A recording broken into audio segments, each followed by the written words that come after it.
Terima kasih Anda masih menyaksikan Apa Kabar Indonesia Pagi. Kembali melanjutkan perbincangan. Tadi ada pertanyaan yang sedikit sudah nafsu pengen langsung dijawab ke Bang Panggi begitu ya. Bang, jadi kalau melihat ini dari aksi BEM seluruh Indonesia ini sebenarnya ini memang murni melihat fenomena masyarakat yang semakin terbebani dengan program-program Pak Prabowo, atau memang ada unsur-unsur dalam tanda kutip ada yang berupaya menunggangi aksi ini? Harapannya sih tidak ya. Ya, sebenarnya kan ini harusnya murni ya. Ya, muazin kebangsaan lah. Mereka panggilan dari kampus nih turun gunung.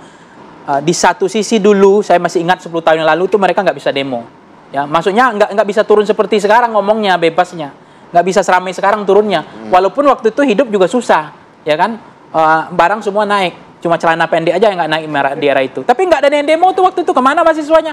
Takut saya disalahkan lagi. Tapi sekarang ini sudah LPG sudah dibatalkan, haji sudah 80 jadi 50 juta. Ada katanya medical check up tadi, makan udah siang gratis. Itu namanya apa? Pagar laut sudah dirobohkan. Apalagi kurangnya Prabowo kan begitu. Ditambah lagi misalnya apalagi tuh pajak kemarin udah dibatalkan 12%. Ini kan semua rakyat ini. Nggak ada yang nggak pro rakyat semua, populis semua ini. Termasuk apalagi itu yang di mana gelapnya kan gitu.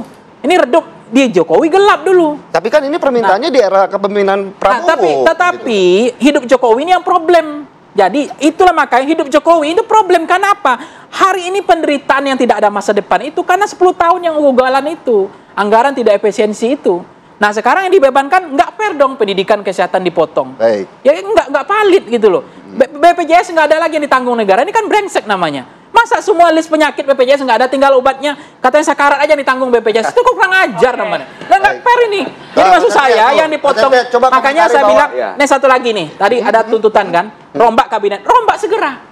Kalau begini terus ini beban Prabowo itu jadi penyakit itu di dalam. Kenapa? Karena kan ada tuntutan rombak kabinet kan? Rombak kabinet. Nah, mungkin Pak Satria karena menurut saya itu yang akan menjadi clear bahwa Prabowo itu adalah clear berdiri bukan karena hidup Jokowi gitu loh. Bang, kalau ngomongin tunggang menunggang, rasanya ketika kami bergerak dituduh ditunggangi, kami tidak bergerak ditanya mahasiswa kemana, kami nggak banyak menjadikan persoalan apa yang menjadi omongan di luar. Karena kami jelas ada tuntutan, konsolidasi kami berjam-jam, koalisi masyarakat sipil, bukan hanya subjektivitas mahasiswa, ada naskah akademik. Yang nggak ada naskah akademik kan revisi undang-undang bermasalah yang di Senayan tuh.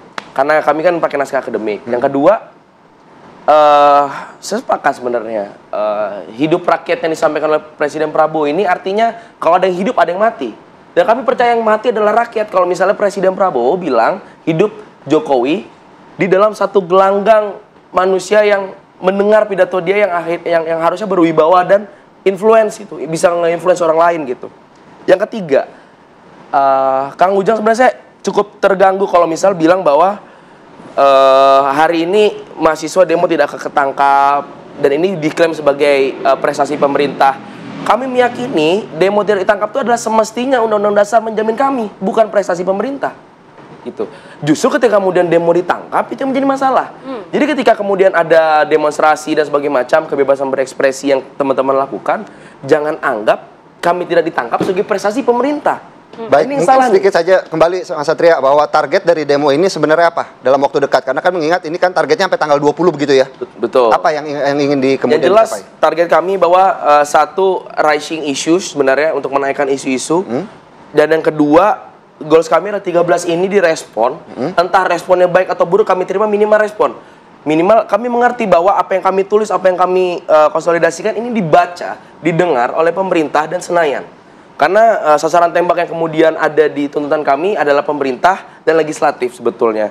Jadi kami masih menunggu 13 tuntutan kami direspon dengan problematika-problematika yang ada. Kalau misal direspon dengan Kang Ujang bilang bahwa ya tidak akan ada potongan nih bagi pendidikan karena kemudian di statement oleh Menteri Keuangan Sri Mulyani gitu. Bagi kami artinya Pak Prabowo harus sadar bahwa problematika anti LPG sampai ada 2 orang rakyat kita yang mati karena anti LPG. Itu akibat menteri yang tidak selaras pada presidennya. Gitu ya kan. Mungkin langsung saja nih kalau minta direspon gitu. Maka harus rombak dan evaluasi total. Bukan hanya program evaluasi, bukan hanya kebijakan, tapi orang-orang tidak hanya merombak kebijakan, tapi juga merombak kabinet. Ini juga salah satu tuntutan dari mahasiswa juga ini Kang Ujang. Ya ini aspirasi ya dari Mas Satria dan teman-teman BEM ya. Tentu Pak Presiden akan mendengarkan aspirasi itu. Dan soal reshuffle itu soal kewenangan 100% dari Bapak Presiden. Perlu kami jelaskan juga ini Mas Satria, Bang Pangi, teman-teman seluruh Indonesia. Indonesia masih terang benderang. Jadi tidak usah khawatir. Pertama, ini pendidikan menjadi prioritas pemerintah, tidak ada pangkasan apapun. Ini sangat clear. Jadi adik-adikku ya di seluruh Indonesia silahkan kuliah kembali, yang sudah dapat beasiswa silakan. Bahkan saya, Mas Satria ya, sering menandatangani beasiswa kok. LPDP di luar negeri, dalam negeri saya sering. Jadi saya itu terus optimis kok. Saya tanda tangan, mereka dapat beasiswa, alhamdulillah karena dosen. Nah yang kedua, ada kesehatan rakyat menjadi agenda penting negara. Cek kesehatan gratis, ulang tahun silahkan tersedia di seluruh Indonesia di puskesmas. Lalu efisiensi untuk alihkan alokasi anggaran yang berpotensi bocor ke program yang lebih bermanfaat untuk rakyat. Ini menjadi penting. Yang keempat, ekonomi Indonesia semakin kuat ada di atas negara-negara lain. Yang kelima ini penting. Kemiskinan ekstrim menurun. Bisa cek yang terakhir, paket stimulus ekonomi di bulan Ramadan kan sudah disampaikan oleh Bapak Presiden, ada 8 di kuartal pertama. Ini kan untuk mendorong publik agar betul-betul negara hadir. Satu lagi titip Kang Ujang, titip ke Kang Ujang. Boleh, Bang. Cabut undang-undang ITE. Kalau memang demokratis. Jadi salah satu permintaan. Berarti itu bisa ditambah jadi 14 tuntutan mungkin ya nanti ya untuk aksi. Satu lagi tuntutan tambah. Jangan jadikan Danantara sebagai bancakan politik seperti bansos. Kayaknya banyak titipan permintaan nih begitu ya. Nanti kalau dilihat masyarakat nanti gerakan mahasiswa ditunggangi Bang. Tapi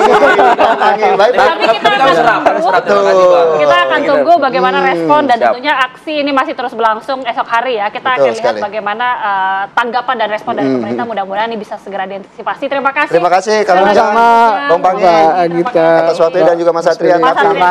Kita tadi sudah melihat bagaimana ya dialog kita tentang Indonesia gelap. Ternyata bukan cuma Indonesia gelap. Kalau kata Kang Ujang ada yang terang, tapi ternyata ada yang gelap juga Kang, bahwa kehadiran Cristiano Ronaldo di Indonesia masih gelap begitu ya. Akan kita bahas di segmen selanjutnya di Apa Kabar Indonesia Pagi.